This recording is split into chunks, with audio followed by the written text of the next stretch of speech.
and never lose faith. The Bible says, to everything there is a season, a time for every purpose under heaven. In your journey, it will serve you well to believe in something greater than yourself and to trust that everything will unfold as it should. Embrace the fact that there will be moments in your life when you may need to take a break, pause for reflection, or even change direction and veer off the planned path. However, it is essential to never lose sight of your ultimate goals and to never give up on them. Challenges and obstacles may arise, but remember that they are part of the journey. By staying resilient and persistent, you will continue to make progress and move closer to realizing your dreams. Keep your spirits high and keep the faith. Steve Jobs once said, "You can't connect the dots looking forward. You can only connect them looking backwards." So you have to trust that the dots will somehow connect in your future. You have to trust in something, your gut, destiny, life, karma. Because believing that the dots will connect down the road will give you the confidence to follow your heart, even when it leads you off the well-worn path. And that will make all the difference. As you all write a new chapter of your lives today, allow me to tell you a story. There was a boy, a son to a very loving father. The father was a simple man. He worked hard to provide his family and his little boy with everything that they deserved in life and more. A roof above their heads, clothes on their backs, food in their stomachs, and most importantly, the opportunity for his son to receive the best education. Leaving behind his home, his relatives, his friends, and everything familiar and comfortable in the Philippines, the father, along with his wife, moved to the United States to send their young boy to be educated in a private Catholic school. After high school, the father proudly supported his son as he went on to pursue college in a top American university. Since he was young, the boy's father and mother instilled in him the virtues of humility, kindness, good work ethic, sincerity, and faith. As a family, they would even hear Mass every Sunday. The boy even served as an altar boy in church. Because of this, at an early age, the boy developed a strong faith in God and in the Catholic Church.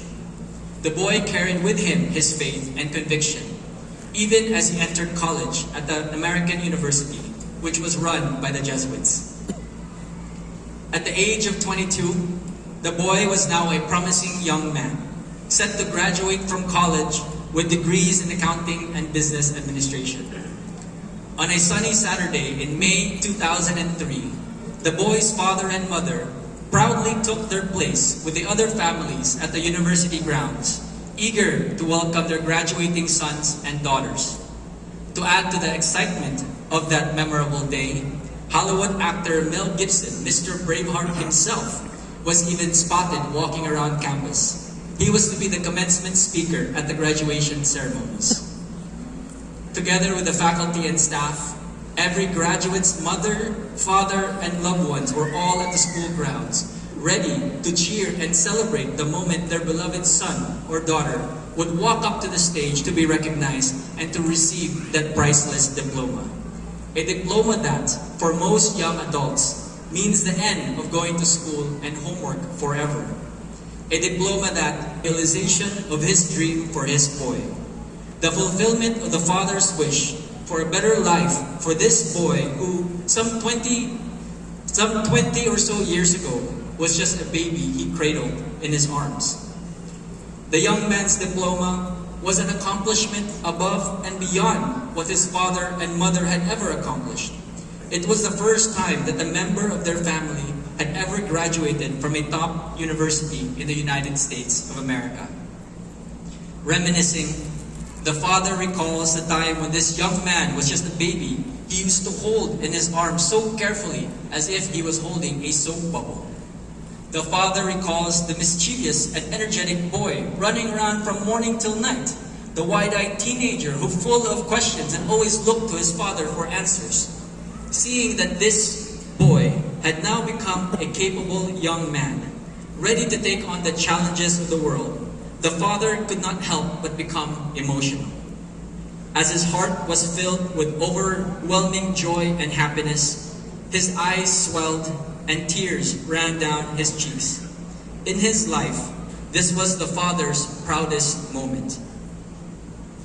14 days after that memorable graduation, in the late afternoon of May 24, 2003, the young man received the darkest and most difficult phone call he had ever heard in his life.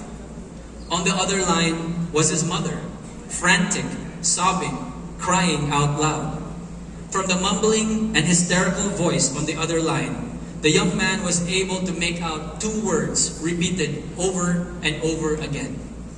Imong tatay, imong tatay, imong tatay. He immediately knew something was wrong. The phone was handed to a nurse and the young man was given the address of the hospital where his mother and father were. The young man hurriedly ran to his car. As he sat in the driver's seat before turning on the ignition, he took a deep breath, looked up to the sky and asked, "Why?" A few seconds later, after taking control of his emotions, he quickly proceeded to the hospital. When he arrived at the hospital, upon seeing his distraught mother's eyes, he cried uncontrollably and hugged his mother tight. With their relatives and friends, the young man and his mother sobbed and wept for the father, the husband, the man they loved so dearly. The young man knew he had a responsibility to his family to be strong. He wiped his tears away, regained his composure, and took charge of the situation. According to the medical staff, the young man's father had suffered a massive heart attack and was in the intensive care unit under life support. Further, he was told that his father was clinically brain dead and that it would just be a matter of time before his heart would fail him again and completely shut down. As he entered the ICU, the young man saw his father lying in the hospital bed, eyes closed, completely helpless. He approached his father, kissed him on the forehead, and told him he loved him. A few hours later, while the young man stayed by his father's side and held his hand, his father passed away. Filled with unspeakable grief, the young man looked up at the sky with the still unanswered question, why? Can you guess who that young man was?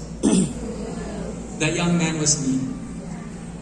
I asked the question, why?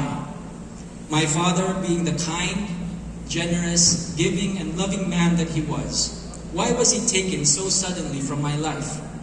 I had graduated from university just 14 days earlier. My father was the happiest I had ever seen him, and we had made plans to jointly celebrate my graduation and his birthday on June 1. Shortly after my graduation, and just 7 days before his birthday, my father was taken from us. So I asked God the question, why? God did not answer me right away. He took his time. But because he is all-knowing and all-powerful, he picked the perfect time to answer me. His answer could not have come earlier nor later. It came at exactly the right time. Approximately 4 years after the death of my father, I left my life in America and ran for the position of mayor at the age of 26.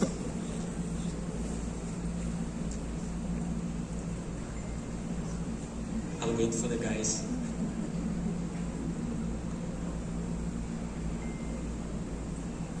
Why did God take my father away so early?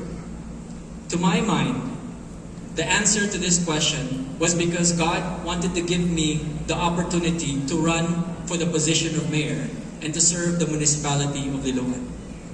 When I won as mayor of Liloan in the elections of May 2007, About 4 years after the passing of my father, I knew in my heart that he was looking down on me from heaven, smiling proud. As proud as I saw him on the day of my graduation. God did not only enlighten me with his answer once, he reaffirmed his reasons why, at my darkest hour, I should trust his decisions, no matter how confusing, no matter how hurtful, no matter how unacceptable. When on August 8, 2009, he gave me an amazing and beautiful wife, Christina. And on June 2, 2012, he gave me an angel, the apple of my eye, my daughter, Sophia, who happened to celebrate her 11th birthday yesterday. And followed by my 3 sons, Liam, Franco, and our miracle baby, Baby X. I look at it this way. If my father had not passed away, I would not have come back to Cebu and run for mayor. I would not have the wife that I spoke of and the children that I love so dearly. I would not have the opportunity to serve as congressman of the 5th District of Cebu. And most probably, I would not be here with you today. God has a plan for all of us and a reason for everything that happens in our lives. I have learned that all I need to do is to remember what I was taught.